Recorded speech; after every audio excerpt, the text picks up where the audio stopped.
Basically two things. The first one is not the bigger issue is not being aware of what their opponent's knee is doing, not controlling their knee the whole way through. So you get guys who like to bridge and be really strong from there, and like they'll put both of their feet down to start bridging. At that point, there's nothing holding the person's knee. So control is still the first part from that point. If their knee starts coming out and you haven't got really good control of anything else, then they're going to pass your guard eventually. So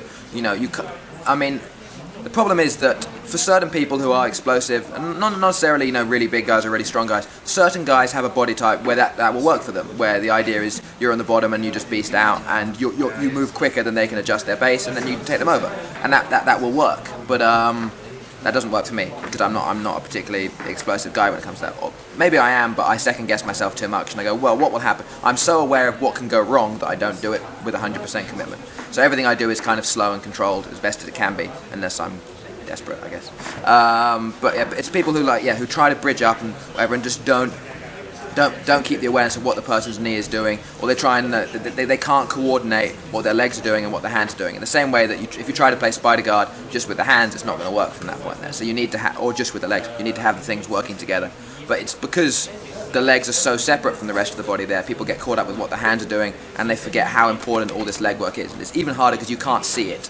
It's just something you have to feel and just do it. You can't look at, is that in the right place? You have to just move your legs around and feel exactly where things are supposed to be from there. So it's forgetting about that, and then it's just generally trying to do things which again extend the neck, trying to arch up from here. Again, this gives the person the opportunity to smash your face in, whatever. And if you have an underhook and the person cross faces you, it's not going to help. They're just going to get the underhook back, and then you're done from there. So it's not staying tight enough, opening up in general, just allowing yourself to do that. It's really strong as an explosive movement, but if it doesn't work, you have nothing to recover back to. Yeah, I mean, the problem with half guard generally is that there's no way to really 100% control what the person on top will do, because again, you don't have the body control. They can pass any of 5 or 6 different ways easily from that point there, and you have to have the counter for that position. The problem with half guard is, again, I can give I can cover a framework for how you should do it, but then a guy can try and pass in a different way, and then I have to teach you something else to cover that, because you only control one leg. The person can move in different ways, so you have to have different options for that. So you have to be adaptable as well. You've got to know what you're pursuing, but you can't pursue the wrong thing for the situation from there. So if the person wants to try and turn and put you flat and go for a kimura, then it's difficult to try and work an underhook and try and get up. You can do it, but it's not the easiest way, and it's finding what is the right thing from there. So you have to be confident in what your A game is, but you have to recognize when you're not in the right place that there's something else that you should do from there. If that's asking questions of other people or whatever, then that's another way of doing it. But it's just being adaptable given the limitations that you have from there, and then just generally impatience as well, impatience and being worried that when someone's choking you or something like that, you really have to react to it straight away. You have to be confident in the fact that you have your control. If someone puts a hand in your collar and goes to choke you, you have to know, well, I'm okay. He can do that all at once. It's going to put him in trouble more than it'll put me in trouble. And at the same time, you've got to recognize when it's a really dangerous choke that you have to react to it. But you have to accept that 90% of things like that aren't too dangerous once you're comfortable with how do you keep your shoulders open, how high do you keep your arm, stuff like that. And then you run into someone like Braulio who just breaks all those rules and just kills you. It's very frustrating. But in general, that kind of thing. So just having that adaptability, but at the same time, being comfortable with staying where you are for a while sometimes. Yeah.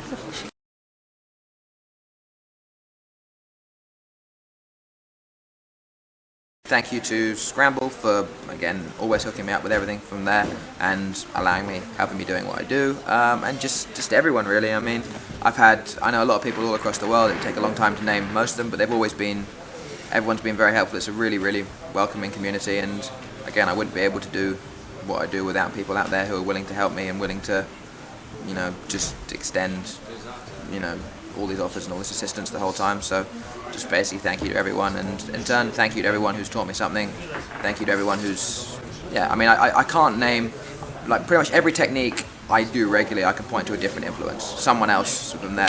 You know, I mean, there's certain people who've shaped the game a little bit, but I can pinpoint, you know, if I had to, I could name a different person, practically everything I'm good at, who I learned it from. So there's always someone out there who can teach you something else, and it's just always got to keep looking for someone else. So thank you to everyone who's taught me something, and everyone who's helped me, and for the good times.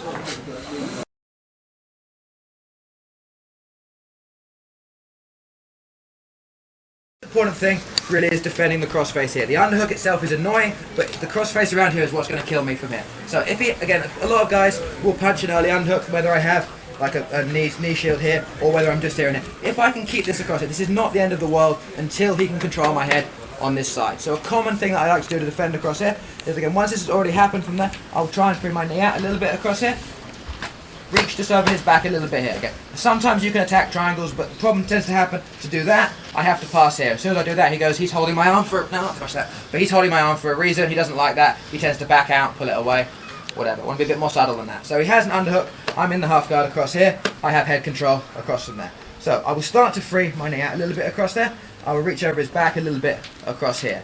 Then this hand's going to come to the other side, and I'm basically going to karate chop him in the back of the head here and stuff him down in this direction. The hand here still stays on the hip, nothing fancy required here, okay? Again, if you're really bendy, you just go, yeah, this is fantastic, and do that, but it's not that easy. So I want to just come and pinch my knee there, on the back from there. This is much, much easier. I'm on my side now, I've diverted his body away, it's very, very easy to work from there. If I need to, I push a bit more, and then I pass, leg across from that point there, okay? So a bunch of cool setups from here. Again, the traditional Eddie Bravo one is just to take this and crank it upwards from there.